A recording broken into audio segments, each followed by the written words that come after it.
রাজ্যের সরকারি অফিসগুলোর একাংশ আধিকারিকরা গদিতে বসলে নিজেদের হর্তাকর্তা বিধাতা ভাবতে শুরু করেন। সাধারণ জনগণদের সাথে এরকম পশুসুলভ আচরণ করেন। পশুসুলভ আচরণ বই কি এক প্রকার পশুই ভাবতে শুরু করেন। হ্যাঁ, ঠিক তাই। সোমবার সকালে শিক্ষক পদে নিযুক্তির অফার হাতে নিয়ে ভট্টপুকুর এলাকার যুবক রাজু সাহা ক্যারেক্টার সার্টিফিকেট আনতে গেলে সরকারি দপ্তরের তাবর তাবর আধিকারিকরা নিজেদের ক্যারেক্টার দেখিয়ে দিলেন। নিজেদের গ্রুপ ডি কর্মীদের নির্দেশ দিয়ে ওই যুবককে বেধড়কভাবে পিটিয়ে বের করে দেওয়া হয় অফিস থেকে। আর এই ক্যারেক্টারওয়ালা আধিকারিনীর নাম হৈমন্তী রায় বর্মন। উনি আবার পশ্চিম ত্রিপুরা জেলা পরিষদের সচিব। শিক্ষক পদে নিযুক্তি পাওয়া যুবক রাজু সাহা জানান, অফার জমা দেওয়ার তাগিদে ক্যারেক্টার সার্টিফিকেটের প্রয়োজন হলে তিনি ওই অফিসে যান।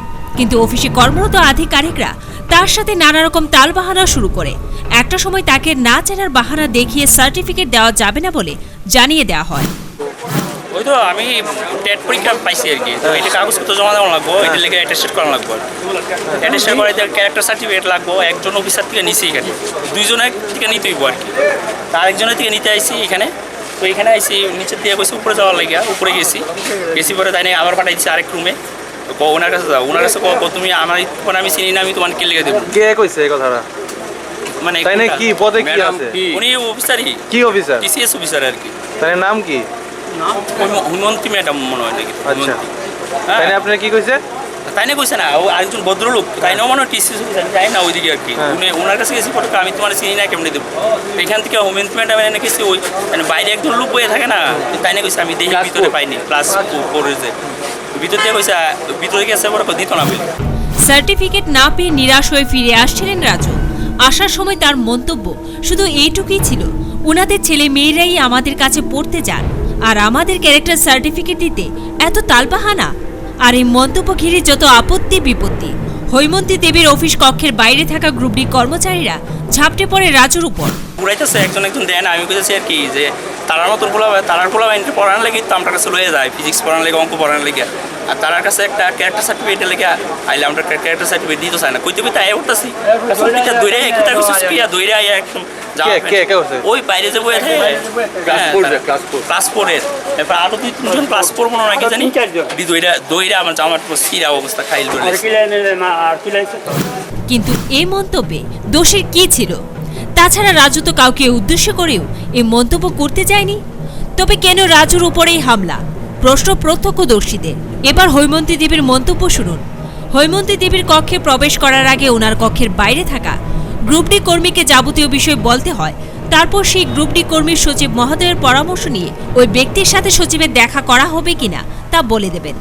রাজুর বেলাও তেমনটাই হয়েছিল। কিন্তু গ্রুপ ডি কর্মী যখন রাজুর কথা সচিব মহোদয়ের নিকট বলেন, তখন সচিব মহোদয়ের রাজুর ব্যাপারে কোনো রকম খোঁজ খবর না নিয়ে তার সাথে দেখা করবে না বলে সাফ জানিয়ে দেন। টেস্ট পরীক্ষার চাকরির জন্য কি পরীক্ষা, কি জব, সেটার কোনো কিছুই আমাকে বলা হয়নি। না না, আপনি জানতে চাইছেন? না, আমি জানতে চাই। কেন? আমি জানতে চাই। আপনি কেন জানতে চাইবো? আমি তো ওকে চিনি না, আমি সেই জন্য জানতে চাইবো। আর কে এসেছে উনি নিজে থেকে যদি এসে না বলেন, আমার পক্ষে তো জানা সম্ভব। ওনাকে তো ঢুকতেই দেওয়া হয়নি। ঢুকতে দেওয়া হয়নি না, উনি তো মাত্র শুধু আমাকে বলেছেন যে উনি একটা ক্যারেক্টার সার্টিফিকেট চান। আমি বলেছি যে না ভাই, আমার পক্ষে চেনা না হলে আমার পক্ষে দেওয়া সম্ভব না। আপনি ওনাকে বলেছিলেন না? আমার গ্রুপ দিকে বলেছি। শুনলেন তো, উনি একবারও জানতে চাননি রাজু কেন এসেছে, কি উদ্দেশ্যে এসেছে। ওনার উক্তি, কেন জানতে চাইব, আমি তো ওনাকে চিনি না। এখন প্রশ্ন, সচিব মহোদয় কি শুধু চেনাশোনা লোকদের সাথেই দেখা করেন? সরকার থেকে তো ওনাকে এই পদটায় সার্বজনীন কাজের জন্য বসানো হয়েছে। এক্ষেত্রে উনি প্রকাশ্যে স্বীকার করছেন উনি নাকি অচেনা লোকদের সাথে দেখা করেন না। এবার প্রত্যক্ষদর্শীদের মন্তব্য শুনুন।